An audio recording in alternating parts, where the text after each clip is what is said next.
Friends, প্রথমেই এই যে দেখতে পাচ্ছেন এটা কিন্তু একটা পিডিএফ ফাইল।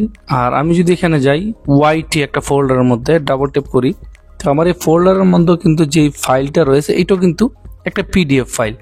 খেয়াল করে দেখেন লেখা রয়েছে পিডিএফ।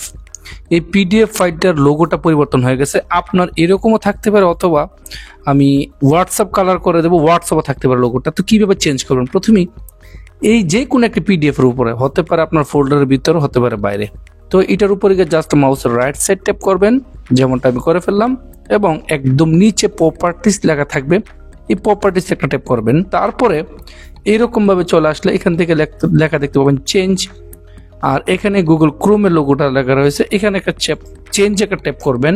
তারপরে এরকম ভাবে লেখা থাকবে, আপনার হোয়াটসঅ্যাপও থাকতে পারে, যেমনটা আমি এখানে হোয়াটসঅ্যাপে দিলাম।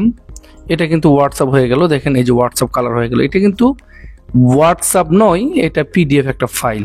তো এটাকে আপনি আবার চেঞ্জের মধ্যে ট্যাপ করে এখান থেকে আপনি যদি অরিজিনাল পিডিএফ নিতে চান তাহলে মাইক্রোসফট এজ এখানে একটা ট্যাপ করবেন এবং ওকে দিয়ে দেবেন। এখানে ওকে দেওয়ার সাথে সাথে কিন্তু আমার এটা দেখেন পিডিএফ হয়ে গেল, এটাও হয়ে গেল, এটাও হয়ে গেল।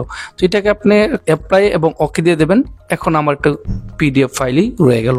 আপনার ল্যাপটপ অথবা কম্পিউটারে একদম ইজিভাবে পিডিএফ ফাইলের অরিজিনাল কালারটা নিয়ে আসতে পারেন। যদি ভিডিওটা ভালো লাগে অবশ্যই সাবস্ক্রাইব করে আমাদের চ্যানেলটির পাশে থাকবেন। ধন্যবাদ।